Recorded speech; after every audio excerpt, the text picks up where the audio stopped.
아직 날이 채 밝지 않은 이른 저녁이었어요. 서울역 앞 광장은 어둠이 깔리기 시작하며 빠르게 추워졌어요. 바쁘게 움직이는 사람들 사이로 낯선 할머니가 웅크려 앉아 계셨지요. 영주는 회사에서 야근을 마치고 집으로 돌아가기 위해 버스를 갈아타려다 우연히 그 할머니를 발견했어요. 허름한 모자를 깊게 눌러 쓴 채로 작은 종이컵을 들고 있었고 그 안에는 동전 몇 개만 달랑 굴러다니고 있었어요. 영주는 이상하게 마음 한편이 무거워졌어요. 그냥 지나치기엔 왠지 모를 죄책감이 스며들었죠. 주머니 안을 뒤적여 보았지만 동전은 거의 없었고 지폐는 조금 남아 있었어요. 영주는 머뭇거렸지만 그냥 지나칠 수 없었어요. 남은 돈이라도 조금 드리자는 마음으로 종이컵 안에 지폐를 내려놓았어요. 그러고 나서 일어나려는데 예기치 못하게 지갑을 떨어뜨리고 말았어요. 지갑 안에서 사진이 떨어져 나와 바닥에 펼쳐졌어요. 할머니는 그 사진을 본 뒤 손에 들고 있던 컵을 떨어뜨렸어요. 그리고는 떨리는 손가락으로 사진을 만지작거리며 눈물을 쏟아냈어요. 영주는 영문을 몰라 당황했어요. 그런데 할머니의 눈동자엔 믿을 수 없는 표정이 서려 있었어요. 슬픔인지 그리움인지 혹은 두려움인지 모를 복합적인 감정이 한꺼번에 밀려드는 듯 했어요. 할머니는 사진을 붙들고 있던 손을 파르르 떨더니 곧 주저앉아 오열하기 시작했어요. 이 사진 속 아이가 할머니는 더 이상 말을 잇지 못했어요. 주위 사람들이 힐끔거리며 지나갔지만 아무도 도움의 손길을 건네지 않았어요. 영주는 크게 당황했지만 할머니를 그냥 두고 갈 수 없었어요. 우선은 근처 벤치로 모시고 가 따뜻한 물을 건네드렸어요. 할머니는 간신히 호흡을 고르며 사진을 꼭 쥐고 있었어요. 괜찮으세요? 어디 편찮으신 데는 없으세요? 영주는 다정한 목소리로 물었어요. 할머니는 목이 쉰 상태로 조용히 대답했어요. 이 사진 너가 어떻게 가지고 있니? 영주는 그 말에 가슴이 덜컥 내려앉았어요. 바닥에 떨어진 사진은 분명 어릴 적 자신과 어머니가 함께 찍은 가족 사진이었어요. 왜 저분이 이 사진을 보고 저렇게 망연자실할까? 영주는 궁금증과 동시에 서늘한 느낌마저 들었어요. 제 가족 사진이에요. 아기 때 사진이라 저도 또렷이 기억이 나지 않지만 저 그냥 어릴 때 찍은 거예요. 할머니는 무언가 말을 하려다가 참았어요. 그러더니 힘겹게 벤치에서 일어나려 했어요. 영주는 할머니를 부축하면서 명함과 연락처가 적힌 종이를 건네줬어요. 단순한 선행이 아니었어요. 알 수 없는 의문과 불안감이 영주를 사로잡았거든요. 할머니가 왜 이토록 절절하게 사진을 붙잡았는지, 그리고 그 눈물의 이유가 무엇인지 알고 싶었어요. 며칠이 지난 뒤에도 영주 머릿속에는 그날의 일이 떠나지 않았어요. 야근을 하면서도 잠을 청하면서도 자꾸만 할머니의 눈물 어린 표정이 되살아났어요.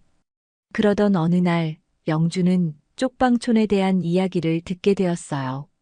서울역 주변에는 갈 곳 없는 노인들이 머무는 낡은 건물이 여럿 있고 그중 한 곳에서 서울역 할머니들이 주로 지낸다는 소문이었죠. 영주는 혹시나 하는 마음에 시간을 내어 쪽방촌을 찾아가 보기로 했어요. 골목은 좁고 오물 냄새가 났으며 건물들은 오래되어 금방이라도 무너질 듯 위험해 보였어요. 이곳저곳을 둘러보며 할머니의 흔적을 찾는데 한 중년 남성이 영주를 불러 세웠어요. 여긴 무슨 일로 오셨어요? 자원봉사자예요? 영주는 애매하게 웃으며 고개를 저었어요. 그리고 혹시 여기서 구걸하시는 할머니가 계신지 물었어요. 낯빛이 일그러진 남성은 어깨를 으쓱하며 말했어요. 이 근처에 구걸하시는 어르신들은 많죠. 근데 요즘 들어 역 앞에서 자주 눈에 띄던 분이 있는데 해숙 할머니라고 불러요. 매번 우두커니 앉아 계시다 사라지곤 하시는데 그분을 찾는 건가요? 영주는 해숙 할머니가 혹시 그분일 수도 있겠다 생각했어요. 남성의 안내를 받아 좁은 계단을 올라갔어요. 몇 번 문을 두드린 끝에 아주 낡은 방문 앞에 다다랐어요. 문틈 사이로 바람이 스며드는지 내부가 꽤나 휑해 보였어요. 노크를 여러 번 했지만 대답이 없었어요. 약간 망설였지만 혹시 할머니가 기운이 없으실까봐 방문을 살짝 열어보았어요. 방 안에는 낡은 이불이 놓여 있었고 한쪽 구석에는 허름한 의자 하나가 있었어요. 그 의자 위에선 무거운 분위기가 느껴졌죠. 그리고 의자 옆 벽에는 작은 수납장이 있었는데 그 위에 먼지 쌓인 가족 사진 같은 것이 몇 장 세워져 있었어요. 하지만 방 안에는 아무도 없었어요. 영주는 마치 오래된 폐가에 들어온 것처럼 소름이 돋았어요. 하지만 곧 등 뒤에서 인기척이 느껴졌어요. 돌아보니 그날 역에서 봤던 바로 그 할머니가 서 있었어요. 해숙 할머니는 영주가 누군지 알아차린 듯 작게 탄식하며 방 안으로 들어섰어요. 또 만났네. 할머니가 힘겹게 의자에 걸터 앉았어요. 영주는 당장 뭐라 말을 해야 할지 몰라 머뭇거렸어요. 할머니의 눈가엔 고된 삶이 고스란히 새겨져 있었어요. 영주는 준비해온 따뜻한 수프와 빵을 할머니께 내밀었어요. 이거 드시면서 잠깐 얘기 나누면 좋겠어요. 그날 역 앞에서 보셨던 사진 때문에 많이 놀라셨던 것 같아서요. 할머니는 눈을 감은 채 작게 한숨을 내쉬었어요. 그러고는 조용히 영주를 향해 고개를 끄덕였어요. 그 순순한 태도가 왠지 모르게 영주의 마음을 또 한 번 흔들었어요. 너가 가진 사진 속 아이. 사실은 내가 평생을 찾았던 손녀야. 해숙 할머니는 낡고 좁은 방 안, 삐걱거리는 전등 아래서 오랜 세월 묵혀둔 비밀을 꺼내듯 말을 시작했어요. 영주는 그 말을 듣고 순간 온몸이 굳는 느낌을 받았어요. 할머니의 이야기는 생각조차 하지 않았던 일이었어요. 그런데 할머니의 목소리에 담긴 간절함과 깊은 상처가 영주의 가슴을 파고들며 묘한 공포와 설렘을 동시에 불러일으켰어요. 그게 무슨 말씀이시죠? 영주는 최대한 차분한 목소리로 물었지만 내심 답을 듣는 것이 두려웠어요. 할머니의 떨리는 손끝이 눈에 들어왔고 방 안의 공기가 무겁게 내려앉았어요. 해숙 할머니는 한참을 망설였어요. 그러다 천천히 입을 열었어요. 그 사진 속에 너의 엄마도 있고 어린 너의 모습도 있지. 이게 왜 너한테 있는 거니? 영주는 당황스러워 고개를 저었어요. 이건 제 가족 사진이에요. 제가 어릴 때부터 지갑에 넣어 다녔던 건데 엄마가 남긴 거라고 아버지가 말씀하셨거든요. 할머니는 갑자기 울음을 터뜨리며 사진을 부여잡았어요. 아니야. 이 사진은 내가 젊은 날에 찍은 거야. 내 딸과 내 손녀를 찍은 사진이라고. 내 딸아이는 오래전에 세상을 떠났어. 남편도 일찍 떠난 뒤에 홀몸으로 살아가던 애였지. 그러니 내 손녀를 내가 키우는 게 당연했어. 영주. 그게 너의 이름이지? 얘 손녀 이름도 영주였어? 영주는 가슴이 덜컥 내려앉는 기분이었어요. 자신의 이름도 분명 영주였어요. 물론 세상에 동명이인은 많지만 지금 상황에서 이 우연은 지나치게 기묘하게 느껴졌어요.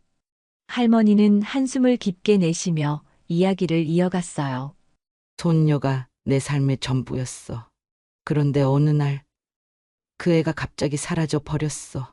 그때 나는 무슨 일이 있었는지도 제대로 알지 못한 채로 경찰서를 뛰어다니고 전단지도 붙이고 온 동네를 헤맸어. 하지만 아무런 소식도 들을 수 없었어. 영주는 숨을 쉬는 것도 잊은 듯 할머니의 말을 가만히 듣고 있었어요. 이상하게도 그 이야기가 자신과는 전혀 상관없을 거라고 생각할 수가 없었어요. 영주는 천천히 고개를 숙였어요. 할머니의 목소리에는 너무나 오랜 시간 동안 쌓인 슬픔과 후회가 서려 있었어요. 그래도 희망을 놓을 수 없었어. 손녀가 어딘가에서 살아있을 거라고 믿었어. 하지만 내가 할 수 있는 일이 너무 없었지. 내 몸은 점점 약해지고 형편은 나빠졌어. 결국 이렇게 서울역 근처를 떠도는 신세가 되었어. 그래도 매일 마음 한구석에선 손녀가 살아서 어딘가에 있을 거라는 믿음을 놓을 수가 없었어. 그래서 이렇게 살아가는 거야. 혹시라도 다시 만날 수 있지 않을까 하는 기대 때문에. 할머니의 목소리는 차분했지만 끝에는 떨림이 묻어나왔어요. 영주는 입술을 꽉 깨물었어요. 머릿속이 어지럽고 심장이 빠르게 뛰었어요. 정말로 내가 이 할머니가 찾던 손녀일까? 내가 어떻게 이런 상황에 놓이게 된 걸까? 이런 질문들이 끊임없이 떠올랐어요. 영주는 어릴 적부터 뭔가 결핍된 느낌을 안고 살았던 자신을 돌아보게 되었어요. 가족들 사이에서 어색함을 느꼈던 순간들, 그리고 유독 아버지와의 거리가 멀게만 느껴졌던 이유가 무엇인지 이제야 조금씩 이해가 되기 시작했어요. 특히 아버지가 자신의 출생에 대해 구체적으로 이야기하지 않았던 것도 떠올랐어요. 아버지는 어머니가 일찍 세상을 떠난 이후로 더더욱 자신과 대화를 줄였고 호적에 올려진 시점이 늦었다는 사실도 애써 외면해 왔어요. 할머니, 영주는 조심스럽게 입을 열었어요. 제가 정말로 할머니 손녀가 맞을까요? 제가 호적에 올려진 게 조금 늦긴 했지만 저는 그게 별일 아니라고 생각했어요. 그런데 요즘은 아버지도 저에게 무언가를 숨기고 계신 것 같아요. 할머니는 영주의 손을 가만히 잡았어요. 주름진 손이지만 그 안에는 따뜻함과 애틋함이 가득 담겨 있었어요. 영주야, 나도 알아. 이 모든 게 그냥 우연일 수도 있어. 너가 정말 내 손녀가 아닐지도 몰라. 하지만 내 눈엔 너가 내 손녀 같아 보여. 그 사진 속 얼굴과 너무 똑같아서 말이다. 내가 혹시나 착각하더라도 이렇게 얘기할 수 있는 용기를 주어서 정말 고맙구나. 영주는 가슴이 아릿해졌어요. 자신이 정말 할머니가 찾는 손녀가 맞는지 확신할 수는 없었지만 할머니의 마음속에서 묻어난 그리움과 사랑이 진짜라는 건 알 수 있었어요. 할머니, 제가 할머니 손녀인지 확인해 보려면 시간이 좀 필요할 것 같아요. 제가 아버지께 물어보고 혹시 기록 같은 게 남아있다면 살펴볼게요. 만약 제가 손녀가 맞다면 그땐 꼭 말씀드릴게요. 그리고 할머니 혼자 이렇게 지내시게 두지 않을게요. 할머니는 조용히 고개를 끄덕이며 영주의 말을 들었어요. 영주는 할머니의 손을 살며시 놓고 자리에서 일어났어요. 방 안에는 여전히 무거운 침묵이 맴돌았어요. 집으로 돌아오는 길, 영주는 온갖 생각들로 가득 찼어요. 혹시 자신이 정말 해숙 할머니가 찾던 손녀라면 지금의 가족과의 관계는 어떻게 되는 걸까? 자신이 알고 있던 삶이 송두리째 흔들릴 수 있다는 사실이 두려웠어요. 하지만 동시에 해숙 할머니가 보여준 간절함과 사랑이 자신에게서도 잃어버렸던 무언가를 되찾아줄지도 모른다는 기대가 생겼어요. 그날 밤 영주는 쉽게 잠들 수 없었어요. 방 안에서 이리저리 뒤척이다 결국 서랍 깊숙한 곳에 넣어두었던 오래된 앨범을 꺼냈어요. 사진들을 한 장씩 넘겨보면서 자신이 어릴 때 어떤 모습이었는지, 가족들이 어떻게 살아왔는지 곱씹어 보았어요. 그리고 마음속 깊이 묻어두었던 질문이 다시 떠올랐어요. 정말 내가 잃어버린 손녀라면 그동안 할머니는 얼마나 힘들었을까? 이제 영주는 더 이상 머뭇거릴 수 없다는 결심을 했어요. 직접 아버지와 이야기를 나누고 할머니와 자신이 어떤 관계인지 진실을 밝혀야만 했어요. 그렇게 해야만 자신의 삶에 숨겨진 비밀을 온전히 이해할 수 있을 것 같았어요. 동시에 할머니를 위해서라도 더는 이 상태로 놓아둘 수 없다고 생각했어요. 해숙 할머니의 이야기는 영주의 가슴에 지울 수 없는 흔적을 남겼어요. 그리고 그 흔적은 이제 영주의 삶을 새로운 방향으로 이끌어갈 준비를 하고 있었어요. 영주는 고민 끝에 집으로 돌아와 아버지에게 조심스럽게 이야기를 꺼냈어요. 단도직입적으로 묻지는 못하고 주변을 맴돌듯이 돌려 말했죠. 아버지, 제가 어릴 적에 우리 가족에 대해 궁금한 게 좀 있어요. 혹시 제 출생과 관련해서 알려주실 게 있나요? 아버지는 영주의 말을 듣고 잠시 침묵했어요. 그러다 얼굴을 찌푸리며 말을 꺼냈어요. 너가 이런 말 할 때마다 참 듣기 불편하구나. 도대체 왜 그런 이야기를 꺼내는 건지 모르겠어. 너는 지금 잘 살고 있지 않니? 과거는 그냥 지나간 과거일 뿐이야. 아버지의 말투에는 분명한 회피와 짜증이 섞여 있었어요. 영주는 그 반응에 더욱 불안해졌어요. 그저 단순히 거절하는 것이 아니라 뭔가 숨기고 있다는 느낌이 강하게 들었기 때문이었어요. 하지만 아버지는 더 이상의 대꾸는커녕 문을 세게 닫아버렸어요. 영주는 그 소리에 움찔하며 한참 동안 자리에 앉아 있었어요. 머릿속은 점점 복잡해졌고 마음속에는 막연한 불안감이 짙어졌어요. 자신이 어릴 적부터 느껴왔던 어색함, 그리고 아버지가 항상 피하려고만 했던 가족과 관련된 이야기들이 이제야 조각조각 맞물려가며 커다란 의문으로 다가왔어요. 아버지가 방에서 나오지 않자 영주는 조심스럽게 일어나 아버지가 주로 쓰는 서재로 향했어요. 문을 열고 들어가자 익숙한 책장과 책상, 그리고 어지럽게 정리되지 않은 서류들이 눈에 들어왔어요. 영주는 책장 구석의 서류철을 뒤적이기 시작했어요. 그 중에서도 가장 오래된 것처럼 보이는 낡은 파일을 꺼냈어요. 먼지가 잔뜩 쌓여 있어 콜록거리며 파일을 열었죠. 서류는 여기저기 노란색으로 발해 있었고 글씨도 흐릿해졌어요. 그 중에서도 눈에 들어온 단어들이 있었어요. 입양, 보호자 동의, 출생 미등록. 이런 단어들이었습니다. 영주는 서류를 자세히 읽으려고 했지만 글씨가 희미한 데다 내용 자체가 복잡했어요. 하지만 분명히 느낄 수 있었어요. 이 서류들이 자신의 출생과 관련된 비밀을 품고 있을지도 모른다는 것을요. 손이 떨리기 시작했어요. 만약 자신이 부모님과 혈연으로 이어진 것이 아니라면 그동안 자신의 삶은 무엇이었던 걸까? 자신을 둘러싼 모든 관계가 흔들릴지도 모른다는 생각이 머릿속을 떠나지 않았어요. 영주는 결국 파일을 서랍 안에 다시 넣고 서재를 나왔어요. 아버지에게 바로 묻고 싶은 마음도 있었지만 지금 상태로는 제대로 된 답을 들을 수 없을 거라는 생각이 들었어요. 며칠 동안 영주는 혼란스러운 마음을 달래지 못했어요. 잠을 이루지 못하는 날들이 이어졌고 결국 혼자서는 답을 찾을 수 없다고 느꼈어요. 그래서 다시 쪽방촌에 계신 해숙 할머니를 찾아가기로 했어요. 할머니에게 조금 더 자세히 이야기를 듣고 싶었고 혹시 할머니의 기억과 자신이 가진 단서가 맞물릴 수 있지 않을까 하는 희망도 있었어요. 쪽방촌에 도착했을 때 골목은 여전히 스산하고 낡은 건물은 더욱 초라하게 보였어요. 영주는 할머니가 머무는 방으로 향하며 손에 든 봉투를 꼭 쥐었어요. 그 안에는 죽과 과일, 그리고 할머니가 드시면 좋을 간단한 약들이 들어 있었어요. 문을 두드리자 할머니의 쉰 목소리가 들려왔어요. 누구시더라?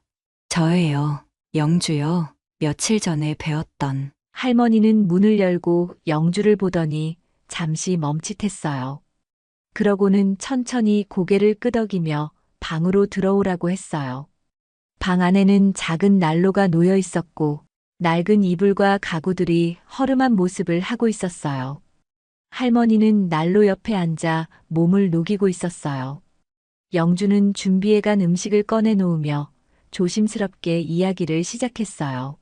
할머니, 제가 집에서 무언가를 찾았어요. 오래된 서류 같은 건데 그게 제 출생과 관련된 것 같아요. 그런데 확실히는 모르겠어요. 내용도 애매하고 아버지도 명확히 말씀을 안 해주시거든요. 해숙 할머니는 영주의 얼굴을 바라보며 고개를 끄덕였어요. 그러다 영주의 손을 살며시 잡고 떨리는 목소리로 대답했어요. 그렇구나. 내가 너를 함부로 손녀라고 주장하기에는 정말 늦은 걸지도 몰라. 하지만 그 사진 속 네 얼굴을 본 순간 내 마음은 이미 너를 손녀처럼 느꼈어. 내 기억 속의 영주도 늘 그런 눈빛을 가지고 있었거든. 영주는 그 말을 듣자 가슴이 아릿해졌어요. 할머니의 목소리에는 확신이라기보다는 간절함과 애틋함이 가득 담겨 있었어요. 외로움이라는 단어가 자꾸 머릿속을 맴돌았어요. 자신도 알 수 없는 외로움을 안고 살아왔던 느낌이 있었거든요.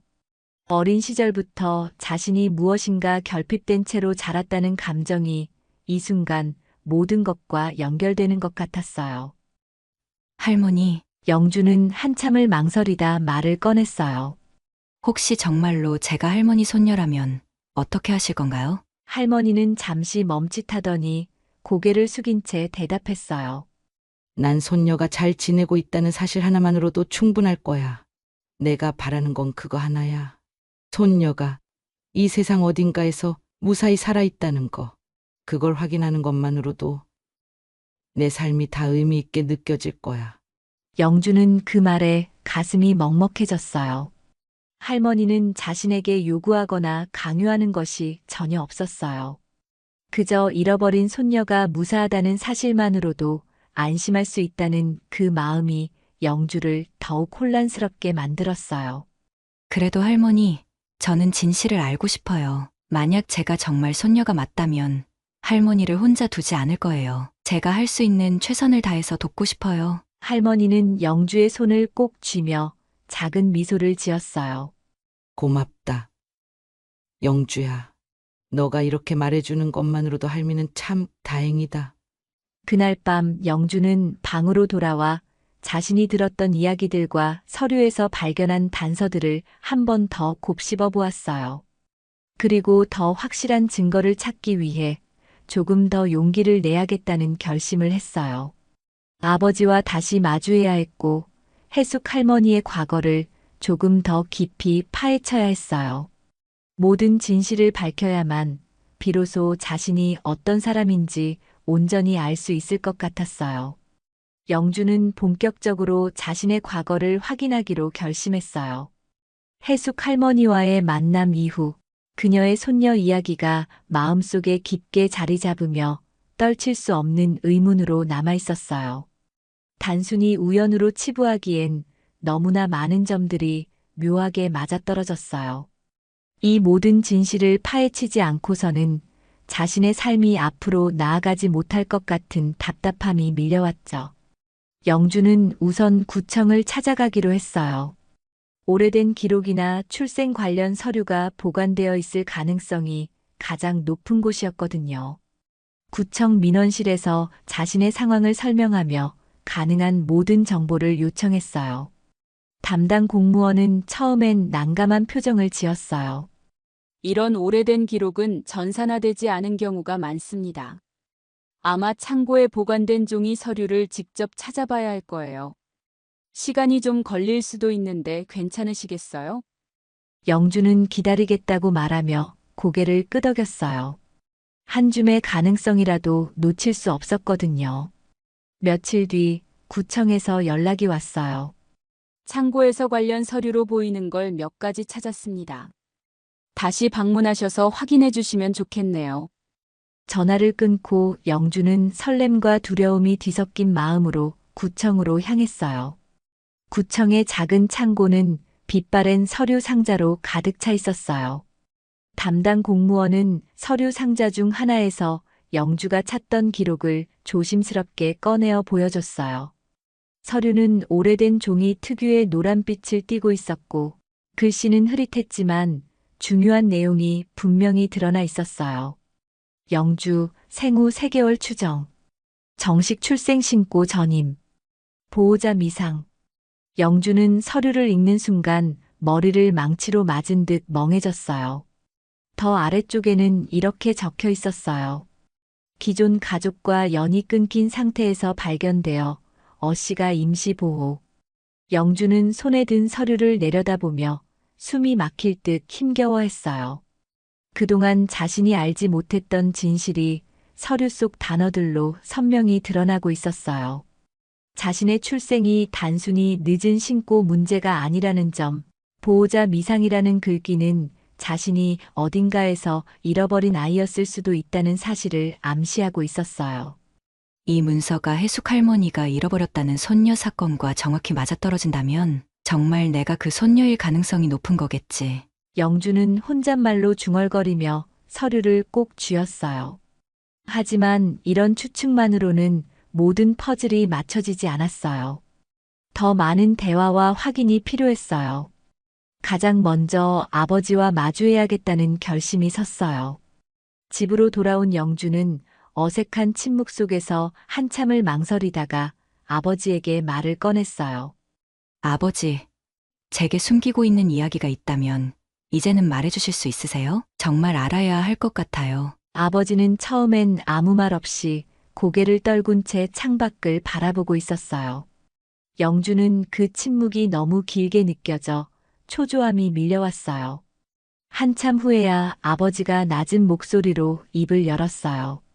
한 겨울밤이었단다. 난 퇴근하다가 버려진 가방 하나를 발견했어. 길 한가운데에 놓여 있었는데 그 안에서 울음소리가 들렸지. 가방을 열어보니 거기에 아기가 있었어. 얼굴도 제대로 닦이지 않고 얇은 담요 하나로 겨우 몸을 감싼 채로 말이다. 아버지는 말하면서도 손끝이 미세하게 떨리고 있었어요. 그때의 충격과 기억이 아직도 생생한 듯 했어요. 영주는 숨을 죽인 채 듣고 있었어요. 그냥 지나칠 수가 없었어. 겨울이라 날씨도 너무 추웠고 그 아기가 더 이상 버텨낼 수 없을 것 같았거든. 곧바로 경찰에 신고했어. 그런데 경찰은 당시 다른 사건들로 바빴고 그 아기를 돌볼 여력도 없었어. 보호소에 맡기자는 말도 나왔지만 시설에 보내기까지 시간이 걸린다고 했어. 그러다 보니 결국 그 아기를 임시로 맡기로 했지. 그게 바로 너였어. 영주야. 아버지는 고개를 떨구고 말을 이었어요. 처음엔 나도 잠깐만 맞는 줄 알았어. 그런데 시간이 지나면서 그 아기가 너가 내게 점점 소중한 존재가 되었어. 어차피 신고가 늦어진 상황이라 호적에 올리는데도 문제가 생겼지. 정식 절차를 거치기보단 너가 내 딸로 살아가는 게 더 자연스러울 것 같아서 결국 그렇게 됐단다. 아버지의 목소리는 낮고 무거웠어요.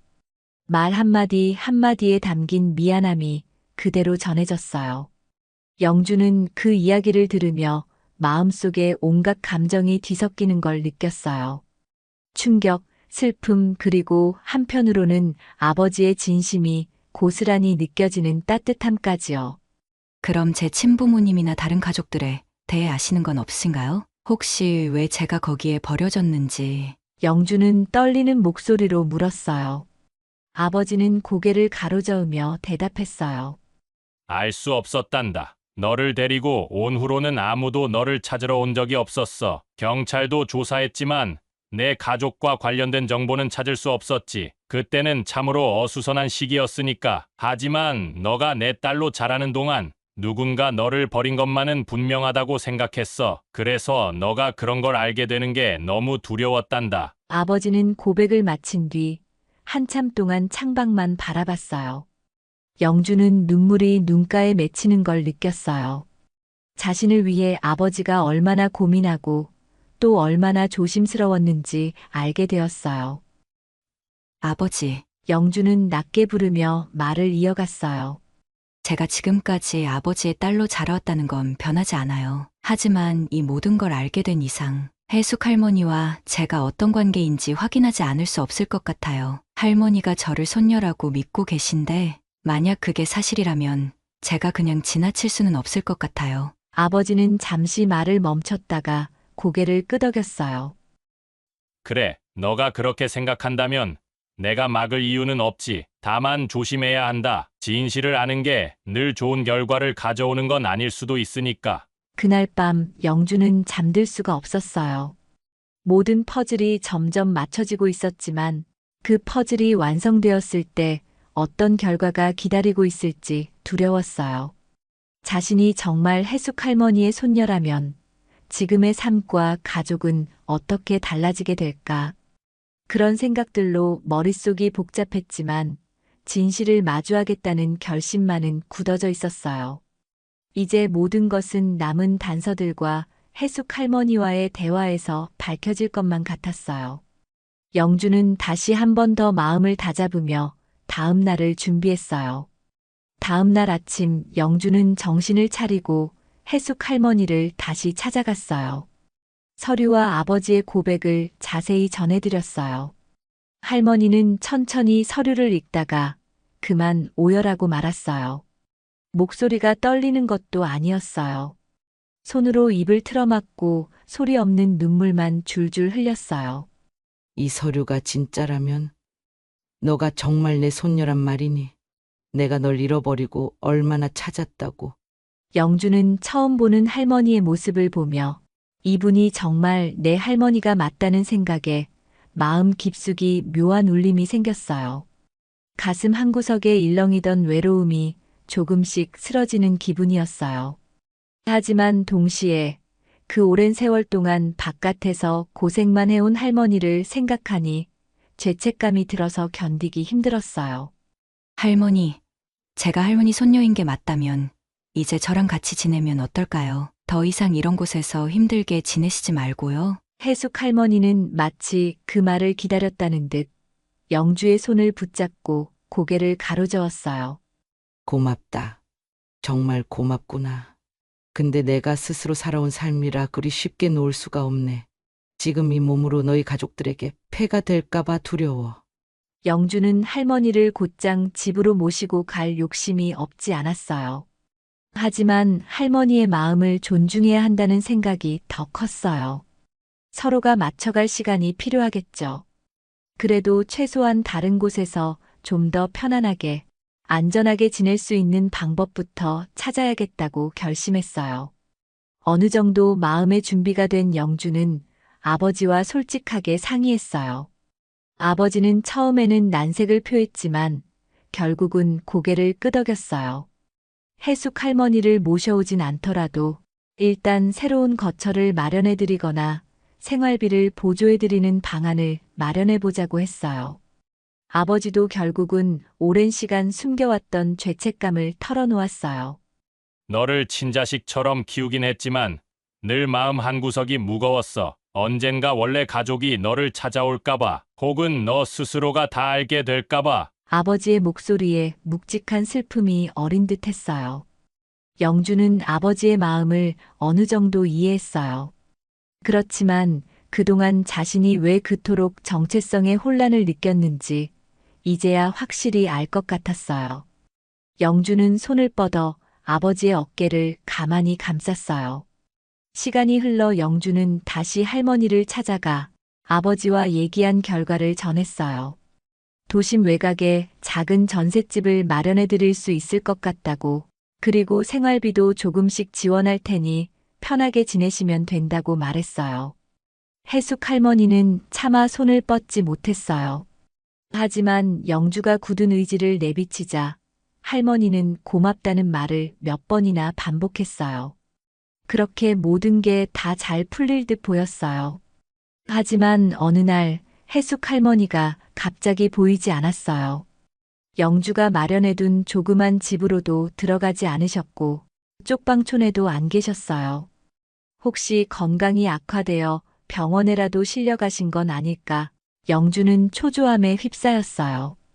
경찰에도 실종 신고를 내보려 했는데 서류 작업이 번거로웠어요. 그리고 아버지도 안절부절 못하며 영주를 재촉했어요. 며칠 뒤 영주는 서울역에서 할머니를 발견했어요. 예전처럼 바닥에 앉아 종이컵을 들고 계셨지요. 이미 수많은 행인들이 다 지나쳐갔어요. 영주는 불안한 마음으로 달려갔어요. 할머니, 왜 여기 계세요? 빨리 제 집으로 가요. 아니면 병원부터 가야 해요. 할머니는 얼굴에 수많은 눈물을 맺은 채 사진 한 장을 들고 있었어요. 그 사진은 바로 해숙 할머니와 딸, 그리고 어린 영주가 함께 찍은 오래된 사진이었어요. 할머니가 그걸 어디선가 찾아낸 모양이었어요. 눈물로 범벅된 목소리로 할머니가 말했어요. 이 사진 속에 너와 너의 엄마, 내가 함께 찍혀 있어. 내가 이 사진을 지키고 싶었어. 이게 우리 가족의 마지막 추억이거든. 너가 날 찾아와 줘서 정말 고맙구나. 이젠 더 이상 여한이 없을 것 같아. 영주는 그 사진을 보고 또 한 번 가슴이 무너졌어요. 어머니의 얼굴이 흐릿한 기억 너머로 떠올랐어요. 그리고 해숙 할머니가 이 사진을 지키며 평생을 살았다는 사실을 알게 되니 말로 표현하기 어려운 먹먹함이 밀려왔어요. 할머니를 데리고 병원에 가려 했지만 할머니는 고개를 젓고는 자꾸만 영주의 손을 꼭 잡았어요. 난 이제 괜찮아. 정말이야. 너가 날 찾으러 와준 것만으로 충분해. 그 말이 역설적으로 더욱 절절하게 들렸어요. 할머니는 마치 무언가를 다 이룬 듯한 표정이었어요. 영주는 할머니를 도저히 그냥 둘 수 없었지만 할머니의 눈빛에는 오랜 세월의 체념과 기도가 뒤섞여 있었어요. 그 눈빛을 본 영주는 결국 참았던 울음을 터뜨렸어요. 시간이 조금 더 흐른 뒤 영주는 아버지와 상의하여 할머니를 결국 설득해 새로운 보금자리로 모시게 되었어요. 할머니는 완전히 마음을 열진 않았지만 더 이상 서울역과 쪽방촌에서 생활하지 않아도 된다는 사실에 조금씩 안도감을 느끼시는 듯 했어요. 아버지는 미안함과 고마움을 표하며 비록 혈연이 아니더라도 영주가 자신의 딸임은 변함없다고 했어요. 그리고 영주의 친할머니가 다시 삶을 시작할 수 있도록 최선을 다해 돕겠다고 결심했어요. 해숙 할머니도 조금씩 마음의 문을 열고 영주와 오랜 시간을 함께 보내기 시작했어요. 사진 속에 담긴 추억을 되새기며 영주가 자라던 시절의 이야기를 상상했어요. 너가 이렇게 건강하게 자랐으니 그거면 된 거 아니겠니? 영주는 왠지 모를 뭉클함이 올라왔어요. 한편 영주는 친어머니를 기억하기 위해 당시 상황을 더 알아보기로 했어요. 할머니도 미처 알지 못했던 진실이나 어린 시절에 대한 구체적인 흔적이 더 있을 수 있기 때문이었어요. 그렇게 영주는 자신만의 뿌리를 찾아가는 여정을 시작했고 할머니도 그 길을 함께할 수 있다는 사실에 작은 설렘을 느꼈어요. 결국 이 모든 사건은 작은 사진 한 장에서 시작되었어요. 바닥에 떨어진 그 사진 때문에 구걸하던 할머니와 직장인이었던 영주의 인연이 밝혀졌고 서로가 서로에게 잃어버렸던 가족임을 알게 되었어요. 아무것도 모른 채 살았던 지난 세월은 분명 아프고 외로운 시간이었지만 이제 서로를 찾아내어 마음을 나눌 수 있게 되었어요. 두 사람은 앞으로도 크고 작은 갈등과 고민을 겪을 수 있겠지요. 오랜 시간 떨어져 살았으니 모든 것을 단숨에 회복하기란 쉽지 않을 거예요. 그러나 그들 사이에는 핏줄로 이어진 진실과 무엇보다 함께하고자 하는 강한 의지가 존재해요.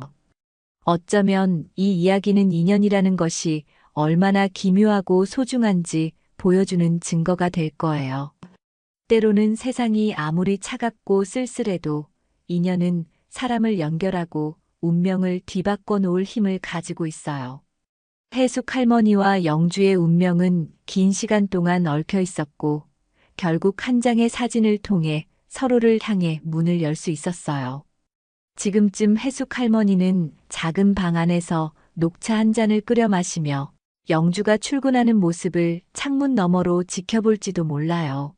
저 문 뒤에는 정말 내 할머니가 계시구나. 영주는 출근길에 이렇게 생각하며 지난날 느껴지지 않았던 마음의 안정감을 조금씩 되찾아가고 있을 거예요. 할머니는 쓸쓸한 길바닥이 아닌 가족의 품이라는 조금 더 포근한 장소에서 새벽을 맞이하게 된 거죠. 이처럼 때론 상처받고 때론 사랑하면서 진정한 가족의 의미를 하나하나 깨닫는 것이 인생일 거예요. 출생의 비밀은 낯설고 두렵지만 그로 인해 새롭게 얻은 사랑과 화해는 또 다른 기적처럼 찾아오는 법이니까요. 그리고 그 기적은 대개 우연의 탈을 쓰고 일상으로 찾아오곤 해요. 서울역의 붐비는 인파 속에서 시작된 작은 계기가 긴 시간을 돌아 가족이라는 이름으로 돌아왔어요. 그것이 바로 우연처럼 보이지만 필연이었던 할머니와 영주의 반전 같은 만남이었어요.